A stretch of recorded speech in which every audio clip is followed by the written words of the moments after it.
edge of green lash. Farmers all over the world have been protesting.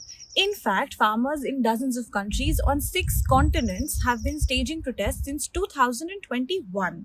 This year, most protests have been in European countries and India. The grievances vary by country, but there's one common message.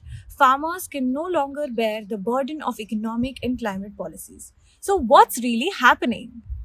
The European Commission president, who's likely to announce her candidacy for a second term, disclosed a surprising shift in policy during a parliamentary session recently. The European Commission is retracting a bill aimed at halving chemical pesticide usage by 2030, a pivotal aspect of its European Green Deal and Farm to Fork strategy. What are the details of this decision?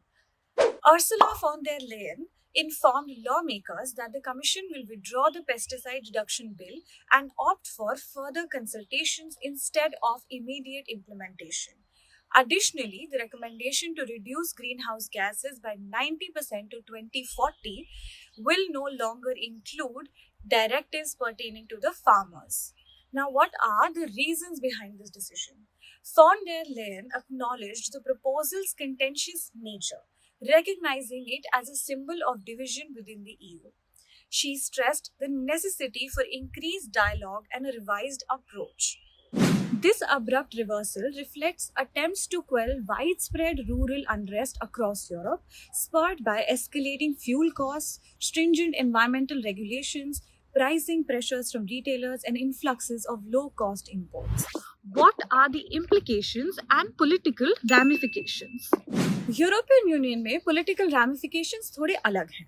Farmers there have historically aligned with mainstream conservative and Christian democratic parties, and they have mainly expressed discontent, particularly evident in the new political movements like Farmer Citizen Movement in Netherlands. While European Union's move of pacifying this rural dissent might avert these protests, it risks further alienating farmers from centrist political establishments, potentially bolstering support for more extreme political factions. This retreat from green policies in Europe in response to immediate challenges poses broader implications for climate protection efforts, potentially emboldening opposition to renewable energy initiatives. But this is the conundrum of green policies. पहले farmers को हर जगह pesticides के जरिए production बढ़ाने के लिए motivate किया गया और उसके बाद अब ग्रीन पॉलिसीज के जरिए फार्मिंग प्रैक्टिसेस चेंज कर रहे हैं. लेकिन क्या इसमें फार्मर्स का कंसेंट, उनका स्टेक, चेंजिंग प्राइसेस, सब्सिडीज सब कुछ अकाउंट किया जाता है? कोई इकोलॉजी, कोई इकोसिस्टम एक तरह से बनता है. उस इकोसिस्टम के हर स्टेक होल्डर को उन पॉलिसी से जोड़ना जरूरी है, क्योंकि उसके बिना हम कभी इफेक्टिवली चेंज नहीं कर सकते हैं. Most of the world's food is produced by small farmers, particularly in family farms, and they are the ones who don't have the depth, particularly the financial depth and the resources, to really shoulder this burden in the way that they're being asked to. They are being asked to adjust to environmental regulations in a fast period of time. Guardian website को Sciences Po Paris के scholar Chris Hagerdorn ने कहा that this is where governments can step in and start spending money differently to address the cost not only to these farmers, but the cost that we're seeing from environmental damage, climate change, temperature increases, violent weather increases.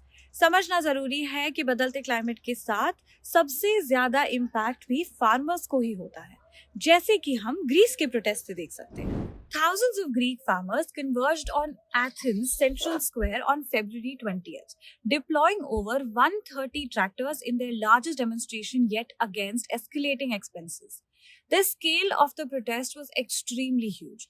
The police at that time estimated and suggested a turnout of at least 8,000 farmers, highlighting the magnitude of the gathering in the square, which mirrors similar discontent that is witnessed across Europe, notably in France, Belgium, Netherlands, Poland, Italy.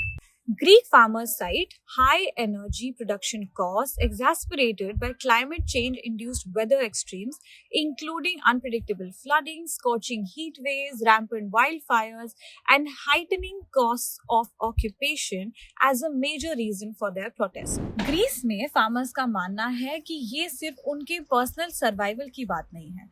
This is about the interests of all citizens. They lament the prevailing scenario where they sell the produce at minimal prices that are possible for them, while consumers bear a substantial financial hit. अब चलते हैं प्राग की तरफ. Prague became the latest addition to the list of European cities facing the wrath of farmers over a spike in the cost of energy and a surge in cheap imports. The same is again also true for Poland. Polish farmers gathered at the Ukrainian border and blocked crossings and spilled grains on tracks in protest against the influx of Ukrainian goods, particularly aggravated by the EU's suspension of quotas and duties post Russia's invasion.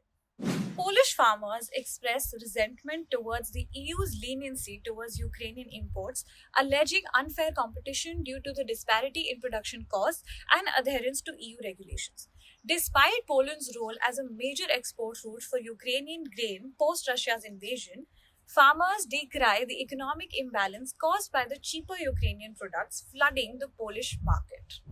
ऐसा ही हाल कुछ Spain में भी है. Convoys of tractors disrupt traffic in Madrid as farmers in Spain gathered to protest against perceived bureaucratic hurdles and inadequate state support, aligning with similar demonstrations sweeping across Europe. एक बार mode of protest पर भी बात करते हैं, क्योंकि आपने देखा कि इंडिया में किस तरह फार्मर्स को आने से रोका जा रहा है, दिल्ली में घुसने से रोका जा रहा है, तो बाकी देशों में क्या हाल है.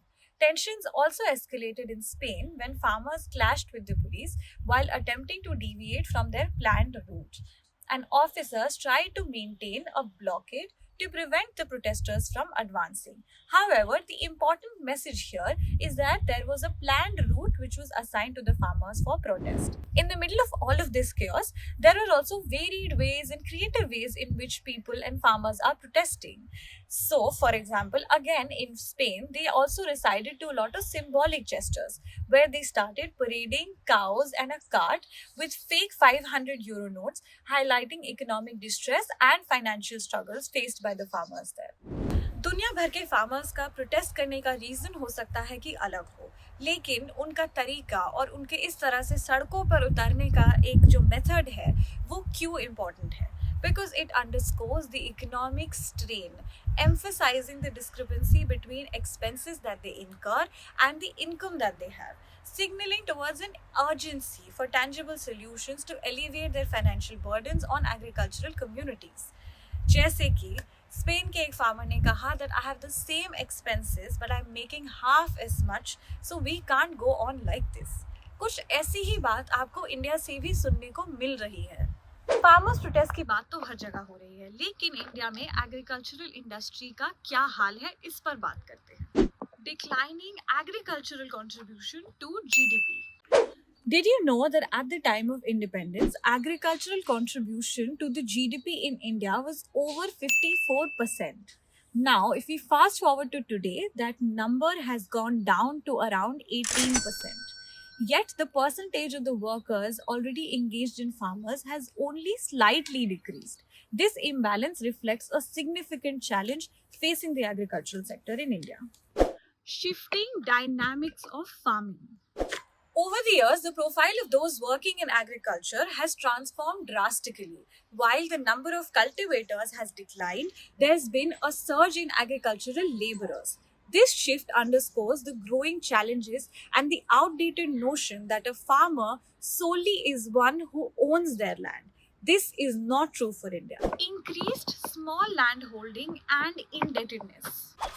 Recent surveys from India reveal a stark reality. A large majority of Indian farmers operate on small and marginal land holdings, with nearly half of them burdened by debt. This precarious financial situation amplifies the struggle faced by many farming households across the country. There are also regional disparities in income and debt when it comes to farming. This is not just a national issue. The state-wise picture of income and indebtedness paints a concerning picture. Disparities in farm incomes, debt levels vary widely across different states. That also further exacerbates the challenges faced by farmers. Poland की तरह भारत में भी unfavorable terms of trade एक important problem है. Unfavorable terms of trade की वजह से भी काफ़ी दिक्कतें होती हैं. Terms of trade are a crucial metric that highlight the disparity between the input and output prices for farmers. Unfortunately, this ratio is really unfavorable for farmers in India that indicates a concerning trend in agricultural economies. हमने global scenario की बात की और भारत की भी बात की. But is India better off than the other places?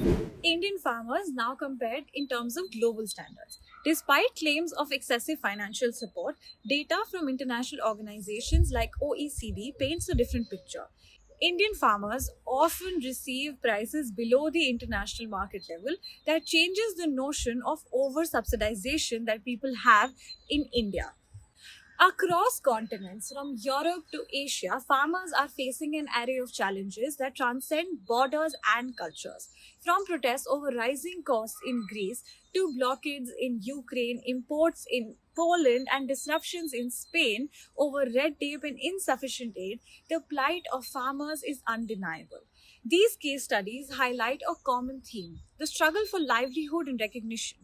Whether it's the demand for fair prices in India or the battle against bureaucratic hurdles in Europe, farmers are at the forefront of an uphill battle for survival.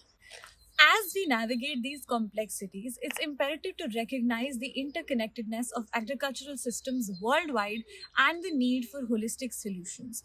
Whether it's through policy reforms, international cooperation, or grassroots advocacy, addressing the root causes of farmers' distress is essential for building a sustainable and equitable future for agriculture.